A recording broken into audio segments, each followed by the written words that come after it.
This is a production of PBS Charlotte. The following episode of Charlotte Cooks is brought to you by Central Piedmont Community College and viewers like you. Thank you.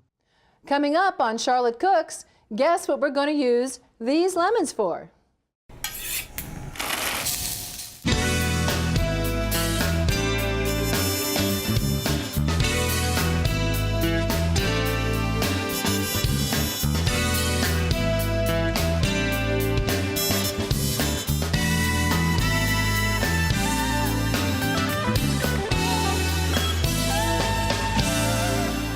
And welcome to this edition of Charlotte Cooks. I know that you've been to the grocery store and you have seen those lobster tails on sale. And you say, if I only knew how to cook them, I would buy them and serve them to my family because you know what? That's a pretty good price on lobster tails. Well, today I'm going to show you how to broil some lobster tails that are going to be perfectly cooked, wonderfully seasoned, and super delicious. And then I'm going to show you a couple of other things that you can do to serve your lobster tails as well. So let's take a look at our lobster. Look at how we have this all laid out on top of the shells. I'm going to show you how to do this. And so the first thing you need to have in order to do your lobster tails like this is a pair of poultry shears. Kitchen shears, poultry shears, whatever. Nice sharp kitchen shears. And so you see your lobster tail. We have the tail laid out, we have the nice shell on the back, and we have the nice soft tender shell on the underside. But right in here, what we're going to be looking at is, see this little hole right in here? This is where we're going to insert the scissor. And we're going to clip this shell all the way down to the very end down here. The next thing we're going to do is we're going to clip it along this area right here and right here, on both sides. And why are we doing this? I'm going to show you. Clip it there, and if I can get my scissor in there, we're going to clip it there. And the next thing we're going to do is we're going to peel this little piece off. So we have this little flange that's open there, and the same thing on this side. Now if your meat starts sticking to your shell, you just take your finger and push it back down and break this part of your shell off. Okay? The next thing that we're going to do is we're going to put our fingers underneath the lobster right here like this. And we're going to crack it open, okay? So your fingers go underneath there and you take your shell and you start prying it back. And you hear it crack, okay? That means your shell is actually separating from the meat and you've got that little opening here, okay? Now you see how we have our lobster on that side, same on the other. Put your fingers on this side and start cracking that shell back. Okay, I'm going to show you how to do this again. The next thing you're going to do is you're going to take all this meat, this whole piece of tail, and you're going to pull it up. You're going to lift it all the way up like this, put your shell back down. Now the reason we took out this flange on the bottom is to give the tail a little bit of an area to come out and lay back up over the top of the shell, okay? You want to go ahead and give it a feel, and you'll take these over to the sink and you'll rinse them off before you cook them because we have little shell fragments, as you can see on my fingers, that are on here, and we want to get those off. And so we just take it over to the sink and we rinse them off, okay? Now, another thing that you want to look at, you want to look and see if perhaps there may be any lobster intestine hanging out in here, and right off the top, I don't see any. So as long as you have this beautiful clean meat sitting here, you are ready to go. Make sure you rinse them afterwards. I'm going to show you how to do this and then I'll take them over and rinse them all at once, okay?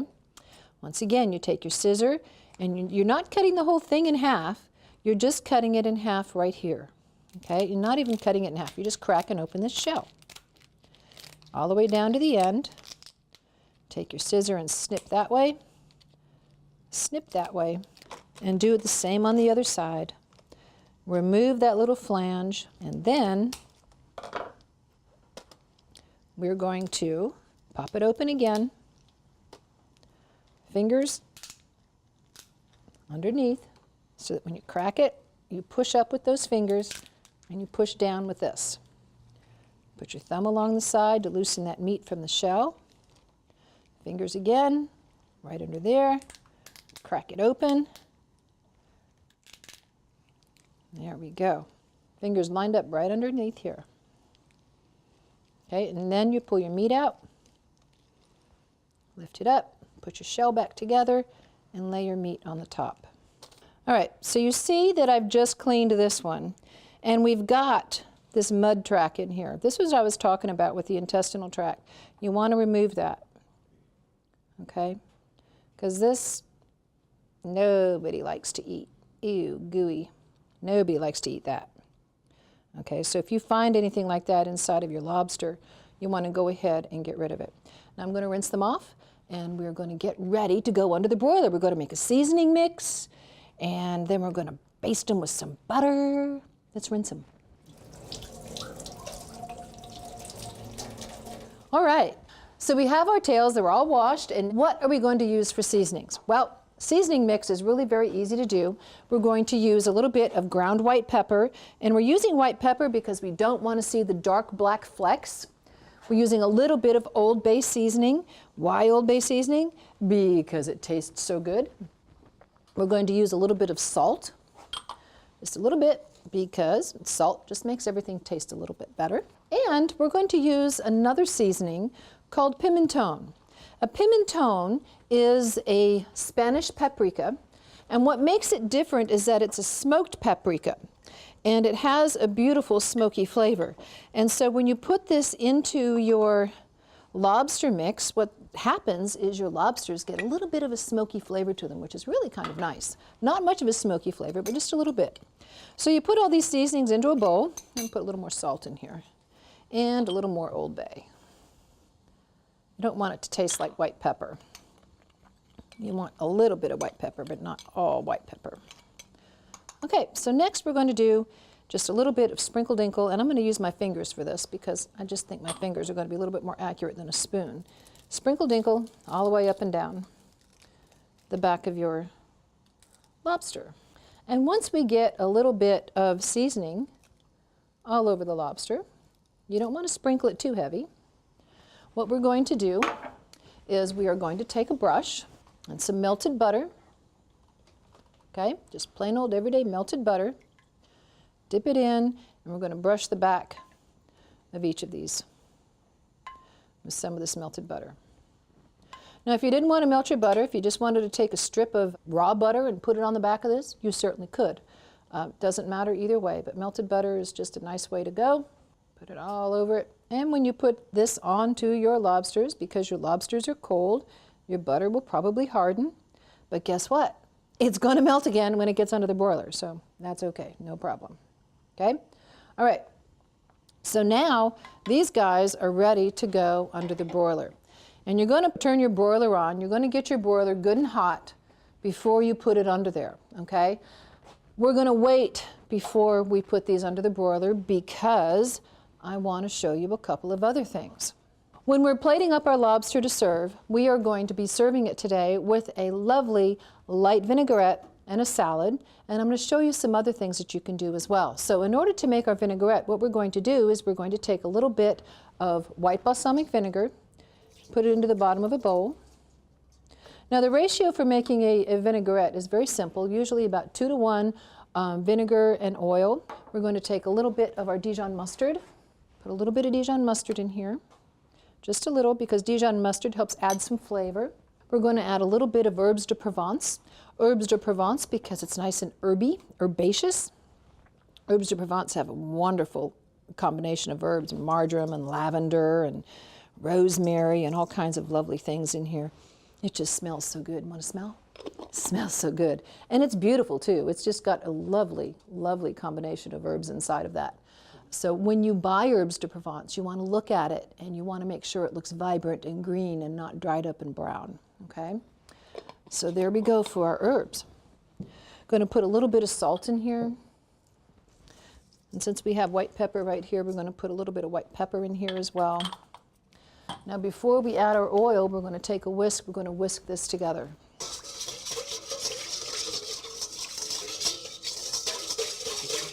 And then we're going to add our oil. We can add a combination of olive oil and vegetable oil.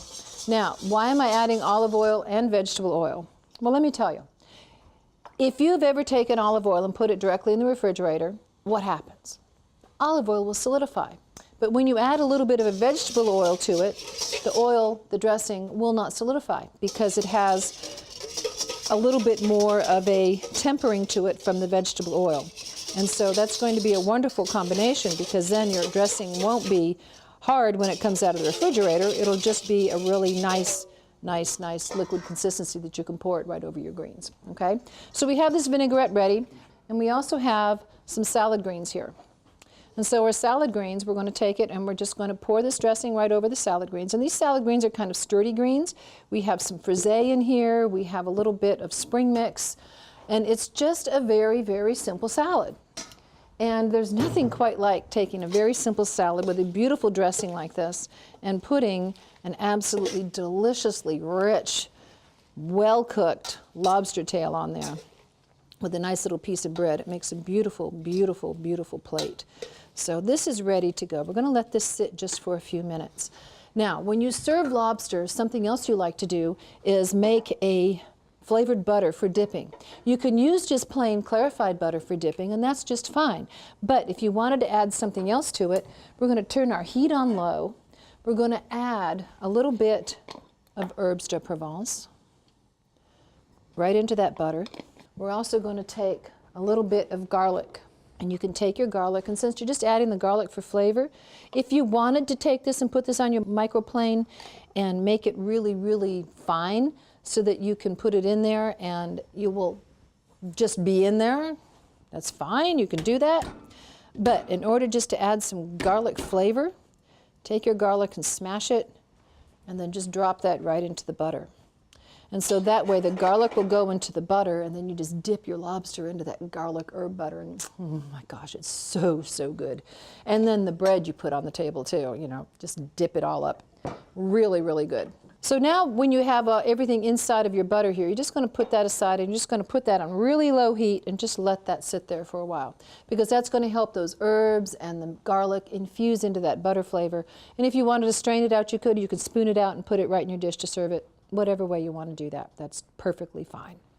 All right, so another thing we're going to learn how to do today. We're going to learn how to do a crown cut. Now, a crown cut is this kind of a cut on a lemon, and it's a beautiful decoration, and it's really simple to do, but it looks really sharp when you put it on a plate. And, you know, I personally like to squeeze lemon on my lobster. My mother is from Nova Scotia, and they used to dip their lobster in some vinegars up there, which I thought was really very interesting as well.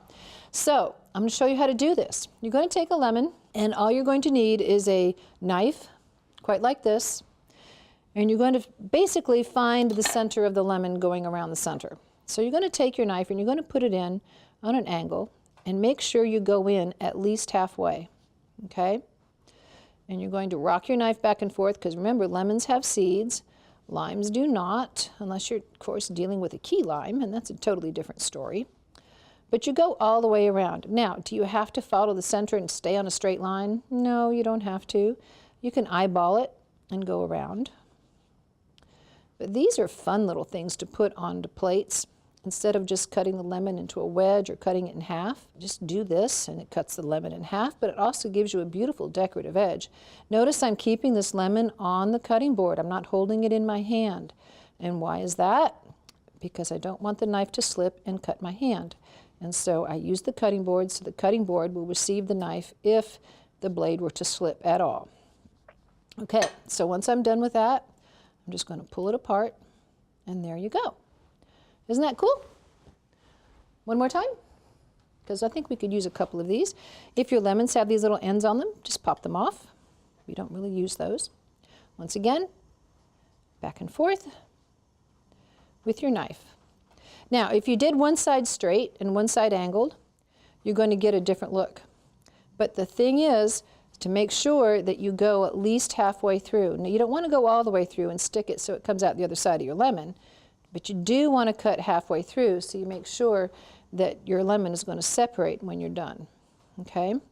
You can make these as wide apart as you want, or you can make them as tight together as you want. And you can see I'm getting lemon juice on the cutting board, and you could do this over a bowl or in a bowl if you wanted to catch that lemon juice, but you don't have to. There we go. At the end, pull it apart, And there is our crown cut for our plating. You can take your seeds out if the seeds are obvious, but there we go. We've got a nice little simple cut that we can use to decorate our plates with when we're using our lemon to put on our plates. So I'm going to go ahead and put our lobster tails under the broiler. Now, these are 4-ounce lobster tails. These lobster tails will cook in about 4 minutes with the broiler on high. All right, so something you have to be careful of. When you put it, depending on broilers are different, whether you have an electric broiler, whether you have a gas broiler, which is what we have here, you want to make sure your tails don't get burned. Okay, so you want to look at it. Even though it's only 4 minutes, the broiler is really hot heat. So you want to make sure that the back of your tails aren't getting burnt and that your edges of your lobsters aren't getting burned either, okay? So when you lay your lobsters out on the tray, make sure you spread your tail, the tail feathers, you know, shake your tail feather. You want to spread these out because this is the way they're going to stay when you serve them. And you're going to see the difference that it makes in just a moment when I start plating up, okay? So under the broiler.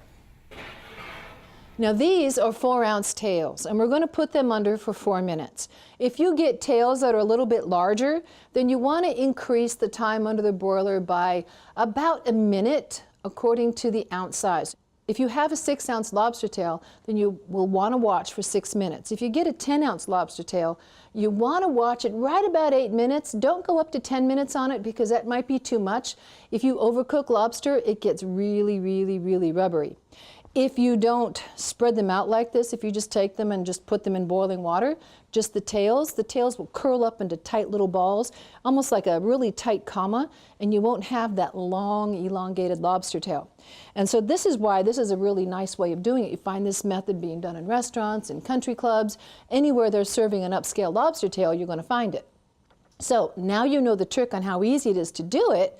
We are going to be looking at these lobster tails to say, how are we going to serve them? Let me show you. It's been 4 minutes. Our alarm is going off. Don't go overtime. Don't leave the kitchen. Don't go making a phone call. Don't go having a casual drink because now we're ready. Doesn't take very long. When they're ready, look at these things. Yummy. Look at these. Perfectly cooked. Not overcooked. We don't have any burning on our shells. Look at the pretty pink on the shells. Aren't they great looking? Oh, yes, yes, yes. Now, here's a tip, guys. In a commercial kitchen, whenever you have a hot pot, a hot pan, we always leave a towel on the side of it. So if you come up to it, you don't just grab it and burn yourself. So this is, if you ever see a towel on the side of something, assume it's hot. So I'm going to leave these towels here. So now we're going to start plating up our tails. I'm so excited. They look good. They smell good. They're easy to prepare. And lots of ideas on how to serve them. So we made this beautiful salad.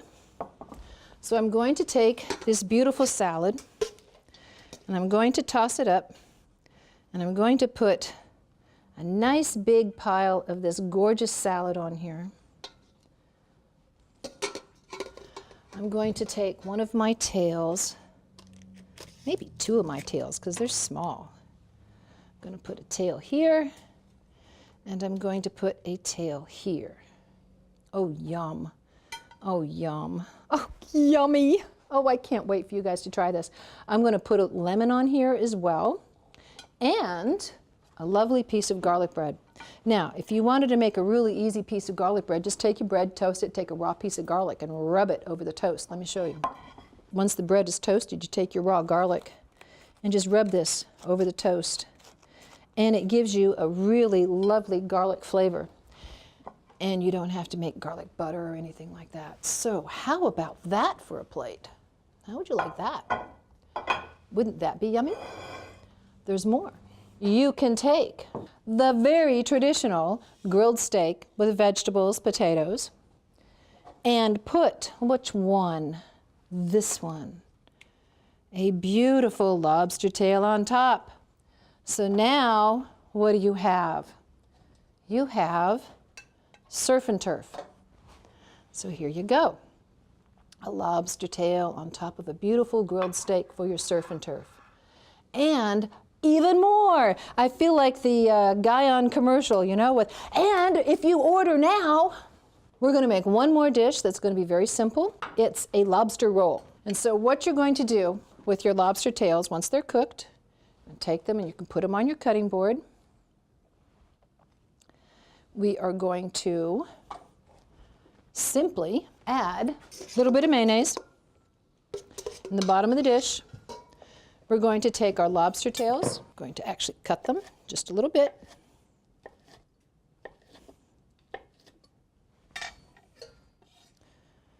Put them in the mayonnaise. Squeeze a little bit of lemon in here because lobster and lemon. Watch for any seeds that might have fallen in there because I just saw one fall in there. Take the seeds out because we don't really want seeds in there. Take a little bit of our seasoning. Remember, we had a little bit of Old Bay, we had some white pepper, and we had some paprika in here. And now we have got what everybody gets all crazy about up in New England is that lobster roll, okay? So how do we do the lobster roll? Very simple. A little bit of mayonnaise, a little bit of lemon. We're going to take a nice toasted bun. Hot dog buns are the best. And we're going to put our lobster in here and fill it up. Now, usually when you get a lobster roll, they're putting like a whole lobster in here. But since we just have the tails, we have a couple of tails in here. And on this, I'm going to plate it up with some coleslaw and some French fries, and tell me who would not love this dish. If you like sandwiches and you like lobster, there is all kinds of wonderful ways of serving this. We're going to take the rest of our lobster tails and we're going to plate them out. Go ahead and put them on a platter and serve them up so they're yummy and delicious. We're going to garnish it with a pretty little lemon on either corner. And oh my goodness, who would not love that plate coming to the table? So there you have it, y'all. A really simple way of cooking the perfect lobster tail every single time. You're going to get nice elongated tails instead of the curled up tails. They're wonderfully flavored. If you use that pimentone, that smoked paprika, you're going to get that little bit of a smoky flavor to it, which is really good. Just really be careful when you put them under the broiler not to overcook them and not to burn the shells, all right? So you have some options. A beautiful vinaigrette, a beautiful lobster roll. You can put them on top of a surf and turf. But no matter what, next time you see those lobster tails, pick them up and try them. You can always grab our recipes on our website at pbscharlotte.org. You can email me as well at Pamela, P-A-M-E-L-A, .roberts, R-O-B-E-R-T-S, at cpcc.edu. I love to hear from you. So please email me, send me a comment, try the lobster, let me know how it cooks up for you. And we'll catch you next time on Charlotte Cooks. Thanks for watching.